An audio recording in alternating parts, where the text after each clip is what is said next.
மார்க்கெட்டில் இருக்கக்கூடிய ஒவ்வொரு முதலீட்டாளருக்கும் நிறைய சந்தேகங்கள் வரும்.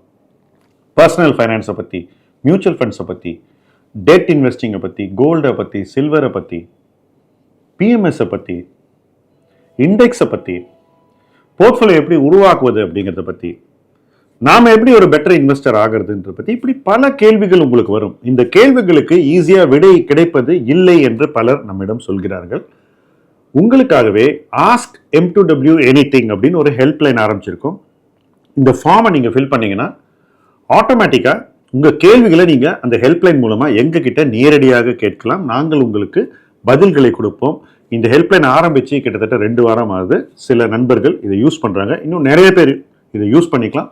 மார்க்கெட் இறங்க இறங்க உங்களுடைய கான்ஃபிடென்ஸை நீங்கள் மெயின்டைன் பண்ணணும், வளர்க்க வேண்டும், முதலீடில் ஜெயிக்க வேண்டும். அதற்காக தான் இந்த ஹெல்ப்லைன். வாங்க ஹெல்ப்லைன் மூலமாக பேசலாம்.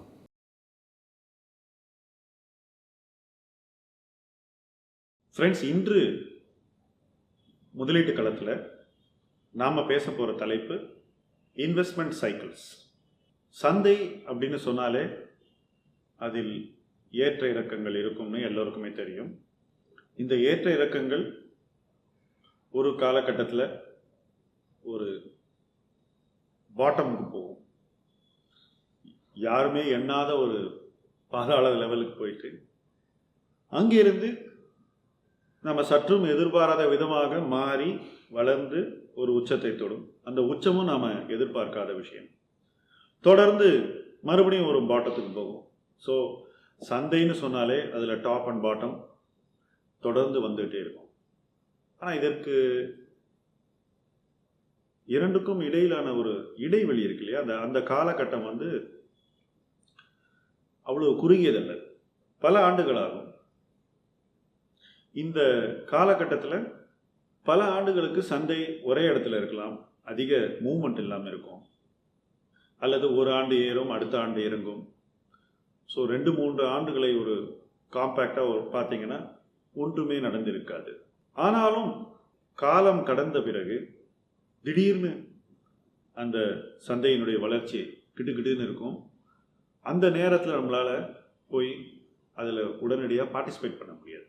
பொதுவாக இந்த சைக்கிள்ங்கிறது எல்லாருக்கும் தெரிஞ்சிருக்கு. மார்க்கெட் சைக்கிள் இருக்குது. மார்க்கெட் சைக்கிளுக்கு ஏற்ற மாதிரி தான் நாம் நம்மளுடைய இன்வெஸ்ட்மெண்ட் சைக்கிளையும் வச்சுக்கணும். நாம் எப்படி முதலீடு பண்ணுறோங்கிறதும் இந்த சுழற்சி சார்ந்து நாம் நம்மளுடைய வடிவமைத்துக் கொள்ளக்கூடிய அந்த ஸ்ட்ராட்டஜி இருக்கணும். இப்போ நான் மார்க்கெட் வந்தது ஒரு பாட்டம் போது, அதாவது இந்தியாவுக்கு பெட்ரோல் வாங்குவதற்கு பணம் இல்லாத ஒரு காலகட்டம். வெறும் 15 நாட்கள் பெட்ரோல் வாங்க தான் நம்மக்கிட்ட பணம் இருந்தது. டாலர் இல்லாத ஒரு காலகட்டம். அங்கிருந்து 2 வருஷத்தில் பொருளாதார சீர்திருத்தம் நடந்தது. அங்கேருந்து 2 வருஷத்தில் ஒரு உச்சத்தை தொட்டது. இப்போ 2 ஆண்டில் ஒரு பாட்டம்லேருந்து ஒரு டாப், ஒரு சைக்கிள்ங்கிறது ரொம்பவே ஒரு அதிர்ஷ்டம்னு தான் நான் சொல்லுவேன். அவ்வளவு சீக்கிரம் மாற்றம் வருதுங்கிறது எளிதல்ல. அதன் பிறகு கிட்டத்தட்ட 8 ஆண்டுகள் ஆச்சு அடுத்த சைக்கிள்.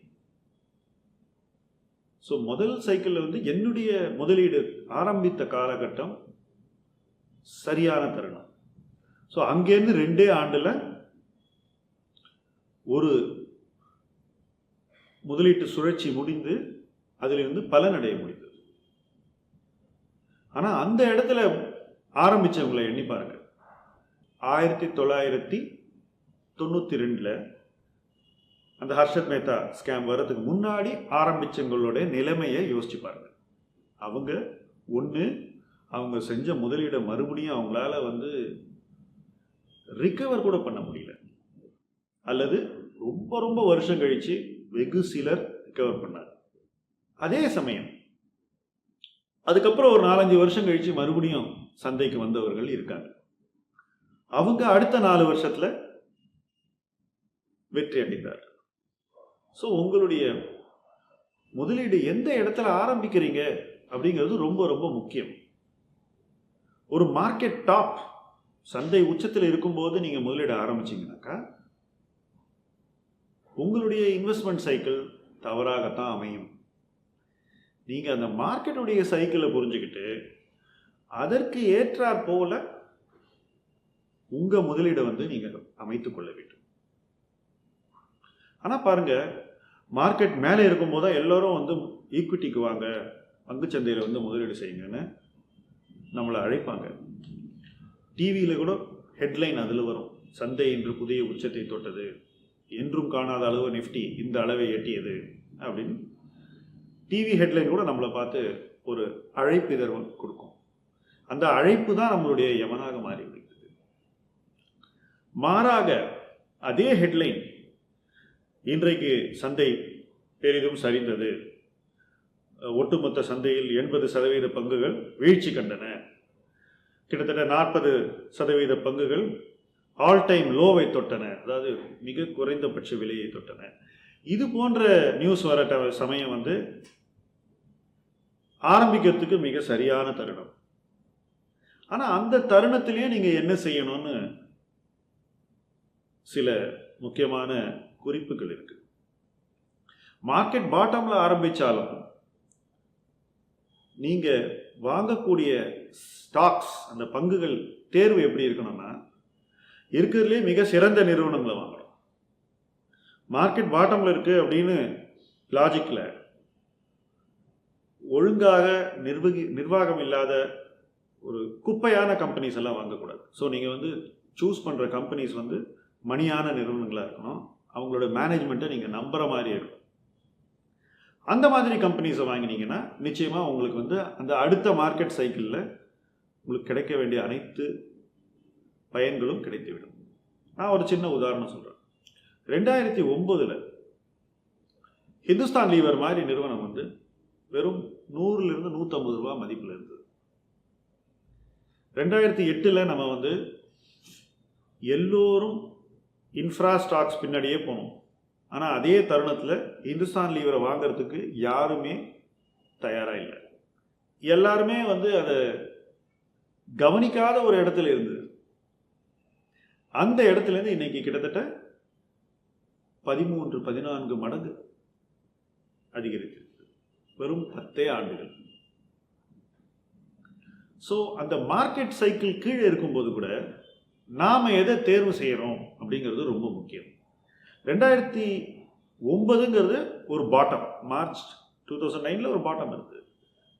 அங்கேருந்து ஒரு டாப் வந்துட்டு மறுபடியும் சந்தை இறங்குற மாதிரி இருந்தது கொஞ்ச நாளைக்கு. ஆனால் இந்த நிறுவனங்கள் தொடர்ந்து உயர்ந்து கொண்டே இருந்தன, உச்சத்தை தொட்டன.